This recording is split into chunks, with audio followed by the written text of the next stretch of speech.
여러분 안녕하십니까? 뉴스데스크 강원입니다. 강원 산지와 태백 지역에 대설 예비특보가 발표된 가운데 오늘 저녁부터 영동 지역에 비 또는 눈이 내리겠습니다. 예상 강수량은 5에서 10mm로 눈이 온다면 산지는 최고 8cm, 북부 동해안 지역은 2에서 5cm, 중남부 동해안은 1에서 3cm의 눈이 쌓일 것으로 예보됐습니다. 강원지방기상청은 기온이 낮은 곳에는 눈이 많이 쌓일 것으로 예상된다며 같은 시군 내에서도 적설차가 클 것으로 내다봤습니다. 이틀간 도내 코로나19 신규 확진자 수가 두 자릿수를 기록한 가운데 오늘은 오후 6시 기준 94명이 확진됐습니다. 시군별로는 원주 33명을 비롯해 강릉 13명, 춘천 12명, 속초 8명, 동해와 고성, 평창, 철원 각각 4명 등 누적 확진자 수는 14,540명입니다. 오늘 0시 기준 도내 오미크론 변이 바이러스 누적 확진자 수는 377명으로 늘었고 중환자 병상 가동률은 23.7%로 집계됐습니다.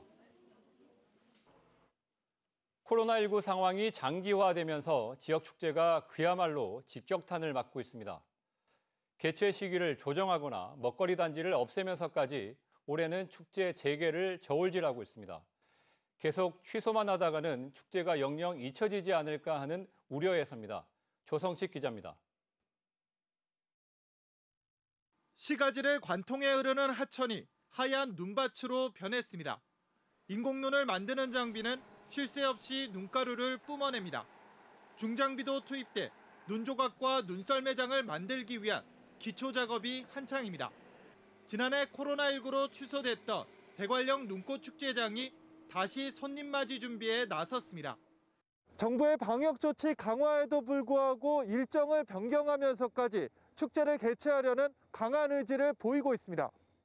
이번 주말 개장이 목표였는데 오미크론 확산 등으로 2주 연기했고 관광객이 집중되는 설 연휴도 방역의 어려움을 감안해 건너뛰었습니다.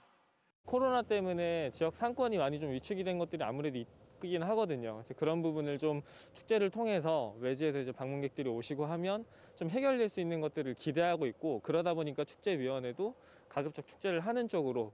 코로나19에 대한 대비책도 철저합니다. 출입구를 한 곳만 두고 축제장 입장객을 300명 미만으로 유지하며 실내 프로그램과 먹거리 단지는 아예 운영하지 않습니다. 진행 요원들은 하루 한 번씩 자가검사를 실시해 감염병 유입을 차단할 계획입니다. 다른 축제도 방역 수칙을 철저히 지키는 선에서 재개를 도모하고 있습니다. 대화의 여름 더위사냥 축제는 정상적인 개최를 준비하고 있고 2년 연속 열리지 못한 송어축제는 아예 개최 시기를 여름으로 변경하는 방안을 검토하고 있습니다. 눈꽃축제를 하고 나면 어차피 이제 앞으로 계획되어 있는 축제는 정부의 방역 지침에 맞춰서 이제 하나하나 준비해 나간다. 단순한 예산 지원뿐만 아니라 안전과 방역에 대한 문제를 집중적으로 준비하면서 길어지고 있는 코로나19 사태, 잊혀질 위기에 놓인 지역 축제들이 방역 수칙을 지키는 선에서 하나둘 재개 움직임을 보이고 있어 지역 경제의 정상화에 대한 기대감도 높아지고 있습니다. MBC 뉴스 조성식입니다. 3월 대선에 이어 지방선거가 6월에 치러지면서 강원도 의회가 선거 준비로 분주합니다. 시장 군수 선거 출마 예정자 가운데 전체 의원의 30%가 넘는 가운데 올해 첫 회기가 대통령 선거운동기간과 겹치자 회기 일정까지 변경했습니다. 허주희 기자입니다. 올해 예정된 강원도의회 첫 임시회 개회일은 오는 2월 15일. 그런데 대선 선거운동 기간과 겹쳐 7일로 앞당기는 방안이 유력합니다. 야당 의원들은 선거운동 때문에 의원 본연의 의무를 저버리는 것이라며 문제를 제기하고 나섰습니다. 여당이 대선 기여도를 평가해 공천에 반영하겠다고 밝히자 여당 의원들이 대선에 집중하면서 의회를 소홀히 하고 있다는 겁니다. 선거 때문에 우리 본연의 의무인 그 견제와 감시, 의정 활동을 뒤로 한다 그러면 이것은 굉장히 큰 문제다. 반면 여당 의원들은 오히려 의회 업무에 대한 집중도를 높이기 위해 선거운동 기간을 피해 회기 일정을 앞당긴 것이라는 입장입니다. 오히려 대선 때문에 의정 활동에 소홀해지는 것을 막기 위해서 그 기간을 겹치지 않도록 운영하는 방안을 저희 당의 의원님들이 내신 거죠.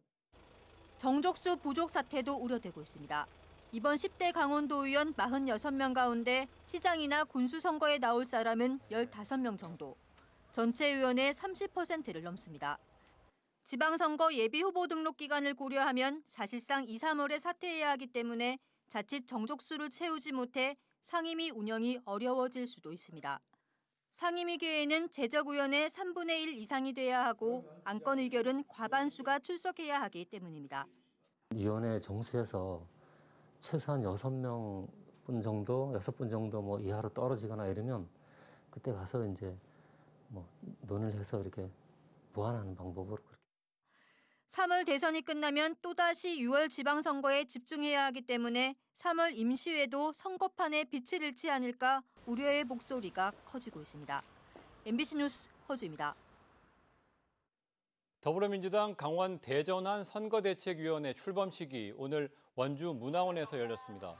출범식에는 허영 도당위원장과 이광재, 송기현 의원 등 공동상임 선대위원장과 청년 공동선대위원장 등 200여 명이 참석했고 이재명 대선 후보와 송영길 당 대표는 영상으로 축하 메시지를 전했습니다. 출범식은 쇄신과 혁신의 선대위, 통합선대위 기조에 따라 다양한 대표별 세대가 대선 승리는 강원 도당이 책임진다는 결의를 다짐하는 방식으로 진행됐습니다. 20대 대통령 선거가 오는 3월 9일 오전 6시부터 오후 6시까지 도내 670개 투표소에서 치러집니다. 이에 앞서 사전투표가 3월 4일부터 5일까지 이틀 동안 도내 196개 사전투표소를 비롯해 전국에 설치된 사전투표소에서 진행됩니다. 강원도 선거관리위원회는 코로나19 감염 예방을 위해 투표소 내부와 외부에 1m 간격 유지선을 부착하고 선거인에게 비닐 장갑 등을 제공하는 등 방역 관리를 강화할 계획입니다. 원주경찰서는 10대 남학생을 집단으로 폭행한 혐의로 원주 지역 청소년 17살 A군 등 5명을 붙잡아 조사하고 있습니다. 경찰은 지난 19일 단계동의 상가 건물에서 17살 피해 학생을 집단으로 폭행한 A군 등 17살에서 19살 남학생 5명을 공동 폭행 혐의로 입건해 조사하고 있습니다. 경찰은 처음 SNS상에서 가해 학생 A군과 피해 학생 사이 시비가 붙은 게 집단 폭행의 발단인 걸로 보고 있습니다. 또 사건 현장 CCTV를 분석해 추가로 폭행에 가담한 학생들이 있었는지 수사하고 있습니다. 코로나 상황 속에서도 묵호등대를 찾은 방문객이 크게 늘었습니다. 동해지방해양수산청에 따르면 지난해 묵호등대 해양문화공간을 찾은 방문객은 31만 8천여 명으로 2020년 16만 8천여 명보다 88% 늘었습니다. 이는 지난해 개장한 돛제비골 스카이밸리의 인기에 힘입어 인접한 묵호등대의 방문객도 덩달아 늘었기 때문으로 보입니다. 반면 지난해 주문진과 묵호등대를 찾은 방문객은 전년보다 각각 55%와 28% 줄었습니다. 평택 물류창고에서 소방관 3명이 순직한 안타까운 사고가 발생한 가운데 최근 10년 동안 강원도에서도 모두 10명이 순직한 것으로 나타났습니다. 국민의힘 이용호 국회의원에 따르면 지난 10년 동안 전국적으로 55명의 소방관이 근무 중 순직했고 지역별로는 경기도가 15명, 소방 헬기 추락 사고를 겪은 강원도에서는 10명이 순직했습니다. 이용호 국회의원은 소방관들에게 생명을 담보하기 위한 필수 장비들이 여전히 개별 지급되지 못하고 있다고 지적했습니다. 뉴스를 마칩니다. 감사합니다.